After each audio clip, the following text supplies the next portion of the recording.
ನಾವು ಎಲ್ಲ ಮಹಿಳೆಯರಿಗಾಗಿ ಮಹಿಳೆಯರಿಗೋಸ್ಕರ ಎಲ್ಲ ಇಲಾಖೆಯ ಡಿ ಗ್ರೂಪ್ ಇಂದ ಎ ಗ್ರೂಪ್ ತನಕ ಎಲ್ಲ ಕೇಡರ್ನ ಎಲ್ಲ ಇಲಾಖೆಯ ಮಹಿಳೆಯರಿಗೆ ಒಟ್ಟುಗೂಡಿಸಿ ಒಂದು ವೇದಿಕೆ ಅಡಿಯಲ್ಲಿ ಅವರನ್ನೆಲ್ಲರೂ ಕೂಡ ಸಂಘಟಿತರಾಗಿ ಮಾಡಬೇಕು ಅಂತ ಹೇಳಿ ರಾಜ್ಯದಲ್ಲಿ 2 ವರ್ಷಗಳ ಕಳೆದು 3ನೇ ವರ್ಷಕ್ಕೆ ಇವತ್ತು ನಾವು ಕಾಲಿಡ್ತಾ ಇದ್ದೇವೆ. ಅದೇ ರೀತಿಯಲ್ಲಿ ನಾವು ಇವತ್ತು ಪ್ರವಾಸ ಕಾರ್ಯಕ್ರಮ ಕೂಡ ನಾವು ಹಮ್ಮಿಕೊಂಡಿದ್ದೇವೆ. ಎಲ್ಲ ಜಿಲ್ಲೆಗಳಲ್ಲಿ ಸದಸ್ಯತ್ವ ಅಭಿಯಾನ ಮಾಡಬೇಕು, ಕ್ಯಾಲೆಂಡರ್ ಬಿಡುಗಡೆ ಮಾಡಬೇಕು ಮತ್ತು ಎಲ್ಲ ಇಲಾಖೆಯ ಮಹಿಳಾ ನೌಕರರೊಂದಿಗೆ ಸಂವಾದ ಕಾರ್ಯಕ್ರಮ ಮಾಡಬೇಕು ಮತ್ತು ಮಹಿಳಾ ನೌಕರರಿಗೆ ಸಮಸ್ಯೆಗಳು, ಹಕ್ಕು ಮತ್ತು ರಕ್ಷಣೆ ಕುರಿತು ಮತ್ತು ಅವರಿಗೆ ಸ್ವಾಭಿಮಾನಕ್ಕೆ ಧಕ್ಕೆಯಾದಲ್ಲಿ ಅವರ ಧ್ವನಿಯಾಗಬೇಕು ಮತ್ತು ಅವರೆಲ್ಲರೊಂದಿಗೂ ನಾವು ಸಮಾಲೋಚನೆ ಮಾಡಬೇಕು ಅನ್ನುವ ದೃಷ್ಟಿಯಿಂದ ನಾವಿವತ್ತು ಬಾಗಲಕೋಟೆ ಜಿಲ್ಲೆಯಲ್ಲಿ ಕಾರ್ಯಕ್ರಮಗಳನ್ನು ಹಮ್ಮಿಕೊಂಡಿದ್ದೇವೆ. ಅದೇ ರೀತಿಯಲ್ಲಿ ಅಖಿಲ ಕರ್ನಾಟಕ ರಾಜ್ಯ ಸರ್ಕಾರಿ ಮಹಿಳಾ ನೌಕರರ ಸಂಘ ರಾಜ್ಯದಾದ್ಯಂತ ಜಿಲ್ಲೆ ಮತ್ತು ತಾಲೂಕುಗಳಲ್ಲಿ ಉದ್ಘಾಟನಾ ಕಾರ್ಯಕ್ರಮಗಳನ್ನು ಹಮ್ಮಿಕೊಂಡಿದ್ದೇವೆ. ಬಾಗಲಕೋಟೆಯಲ್ಲೂ ಕೂಡ ಹಿಂದಿನ ಒಂದು ವರ್ಷದಲ್ಲಿ ನಾವು ಬಾಗಲಕೋಟೆ ಜಿಲ್ಲೆಯನ್ನು ಕೂಡ ನಾವು ಉದ್ಘಾಟನಾ ಕಾರ್ಯಕ್ರಮವನ್ನು ಕೂಡ ಅದ್ದೂರಿಯಾಗಿ ನಾವು ನಡೆಸಿಕೊಟ್ಟಿದ್ದೇವೆ. ಅದೇ ರೀತಿಯಲ್ಲಿ ನಾವು ಇವಾಗ ಎಲ್ಲ ಜಿಲ್ಲೆಗಳಲ್ಲಿ 18 ಜಿಲ್ಲೆಗಳಲ್ಲಿ ನಾವು ಇವತ್ತು ನಮ್ಮ ಸಂಘಟನೆ ಕಾರ್ಯನಿರ್ವಹಿಸ್ತಾ ಇದೆ. ಇನ್ನು ಉಳಿದ ಜಿಲ್ಲೆಗಳಲ್ಲಿ ಕೂಡ ನಾವು ಅತಿ ಶೀಘ್ರದಲ್ಲಿ ಕೂಡ ಆ ಘಟಕಗಳನ್ನ ಮತ್ತು ಉದ್ಘಾಟನಾ ಕಾರ್ಯಕ್ರಮಗಳನ್ನ ಹಮ್ಮಿಕೊಳ್ತಾ ಇದ್ದೇವೆ. ಆ ದೃಷ್ಟಿಯಲ್ಲಿ ನಮ್ಮ ಸಂಘಟನೆ ಅತ್ಯುತ್ತಮವಾಗಿ ರಾಜ್ಯದಾದ್ಯಂತ ಮಹಿಳಾ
ಮಾನ್ಯ ಮುಖ್ಯಮಂತ್ರಿಗಳೊಂದಿಗೆ ಮತ್ತು ಕಾನೂನು ಆಯೋಗದ ಅಧ್ಯಕ್ಷರಾಗಿರ್ತಕ್ಕಂಥ ಅಶೋಕ್ ಇಂಜಿಗೇರಿ ಸರ್ಗೂ ಕೂಡ ನಾವು ಅದನ್ನ ಪ್ರಸ್ತಾವನೆ ಈಗಾಗಲೇ ಸಲ್ಲಿಸಿದ್ದೇವೆ.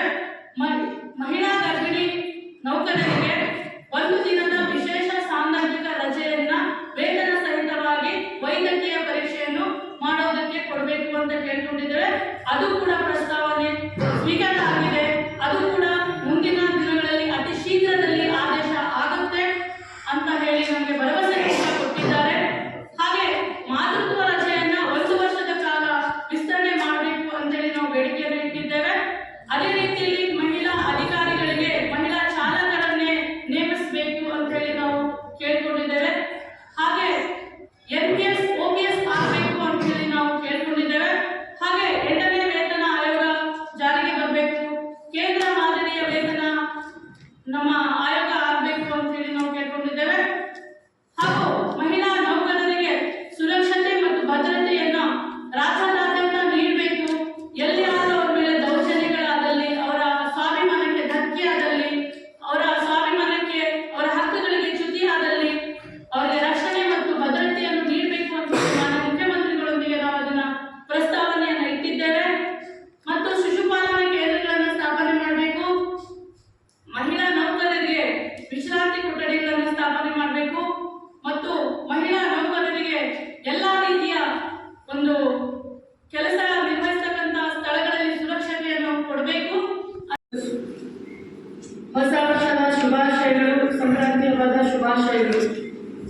ಅಖಿಲ ಕರ್ನಾಟಕ ರಾಜ್ಯ ಸರ್ಕಾರಿ ಮಹಿಳಾ ನೌಕರರ ಸಂಘದ ವತಿಯಿಂದ ರಾಜ್ಯದಾದ್ಯಂತ ರಾಜ್ಯ ಪ್ರವಾಸ ಸದಸ್ಯತ್ವ ಅಭಿಯಾನ ಕ್ಯಾಲೆಂಡರ್ ಬಿಡುಗಡೆ ಕಾರ್ಯಕ್ರಮವನ್ನು ನಾವು ಎಲ್ಲ ಜಿಲ್ಲೆಗಳಲ್ಲಿ ಹಮ್ಮಿಕೊಂಡು ಅದೇ ರೀತಿಯಲ್ಲಿ ನಾವು ಇವತ್ತು ಬಾಗಲಕೋಟೆ ಜಿಲ್ಲೆಯಲ್ಲಿ ಆಗಮಿಸಿದ್ದೇವೆ.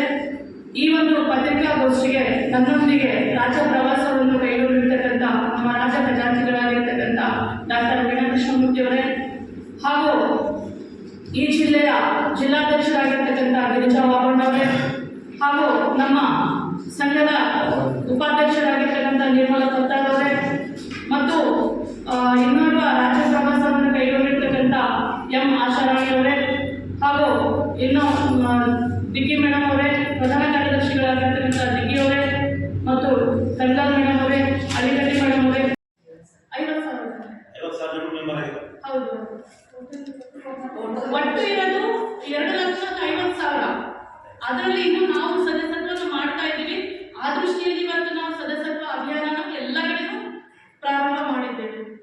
ಈಗ ಒಬ್ಬರು ಶಾಸಕರಿರ್ಬೋದು, ಒಬ್ಬರು ಅಧಿಕಾರಿಗಳಿರ್ಬೋದು, ಅವರು ಮಹಿಳಾ ನೌಕರ ಮೇಲೆ ನಿಂದನೆ ಮಾಡಿ ಅವಾಚ್ಯ ಶಬ್ದದಿಂದ ಮಾಡಿದ್ರೆ ನೀವು ಏನು ಮಾಡಬಹುದು? ನಾವು ಒಬ್ಬರು ಡಿ ಗ್ರೂಪ್ ಇಂದ ಹಿಡ್ಕೊಂಡು ರಾಜ್ಯದ ಪ್ರಧಾನ ಕಾರ್ಯದರ್ಶಿಗಳವರೆಗೂ ಕೂಡ ಅಲ್ಲಿ ಇಲ್ಲಿ ನಾವು ಅವಾಚ್ಯ ಶಬ್ದಗಳಿಂದ ನಿಂದನೆ ಮಾಡೋದಾಗ್ಲಿ, ಅವರನ್ನ ಕಿರುಕುಳ ಕೊಡೋದಾಗ್ಲಿ, ಅವರನ್ನ ಇನ್ನೂ ಬೇರೆ ಬೇರೆ ರೀತಿಯ ದೌರ್ಜನ್ಯಗಳು ಮಾಡಿದಾಗ ನಮ್ಮ ಸಂಘಟನೆ ಅವರೊಂದಿಗೆ ನಿಂತ್ಕೊಂಡಿದೆ. ಮತ್ತೆ ನಾವು ಅವರೊಂದಿಗೆ ಧ್ವನಿ ಕೂಡ ತೋರಿಸಿದ್ವಿ. ಮತ್ತೆ ಯಾರು ಅಪರಾಧಿಗಳಿದ್ದಾರೆ ಅವ್ರಿಗೂ ಕೂಡ ಶಿಕ್ಷೆ ಆಗೋಕ್ಕಂತ ನಾವು ಬಿಡೋದಿಲ್ಲ ಅಂತಲೂ ಕೂಡ ನಾವು ಅನೇಕ ಕಡೆ ಬಂಗಾರಪೇಟೆಯಲ್ಲಿನೂ ಕೂಡ ಆಯ್ತು ಸರ್. ಅದಾದ್ಮೇಲೆ ನಾವು ನಮ್ಮ ಪ್ರಧಾನ ಕಾರ್ಯದರ್ಶಿಗಳ ಮೇಲೆ ಬಂದಾಗ ಕೂಡ ನಾವು ನಿಂತ್ಕೊಂಡಿದ್ದೇವೆ, ನಮ್ಮ ಸಂಘಟನೆ ನಿಂತ್ಕೊಂಡಿದ್ದೇವೆ. ರಾಜಕೀಯ ಒತ್ತಡ ಇದ್ದಾಗ ನೀವೇನ್ ಮಾಡೋ ಸಾಧ್ಯತೆ? ರಾಜಕೀಯ ಒತ್ತಡ ರಾಜೀವರು ಶಾಸಕರಾಗ ಅವ್ರ ಏನ್ ಹೋರಾಟ ಮಾಡಿದ್ರಿ, ಏನ್ ಮಾಡಿದ್ರಿ? ಇಲ್ಲ, ಮನವಿ ಕೊಟ್ಟಿದ್ದೇವೆ ಸರ್, ಪ್ರಧಾನ ಕಾರ್ಯದರ್ಶಿಗಳಿಗೆ ಕೊಟ್ಟಿದ್ದೇವೆ. ಅವರನ್ನ ಅರೆಸ್ಟ್ ಮಾಡಿ ಮತ್ತು ಶಿಕ್ಷೆ ಕೊಡಿ ಅಂತ ಕೊಟ್ಟಿದ್ದೇವೆ.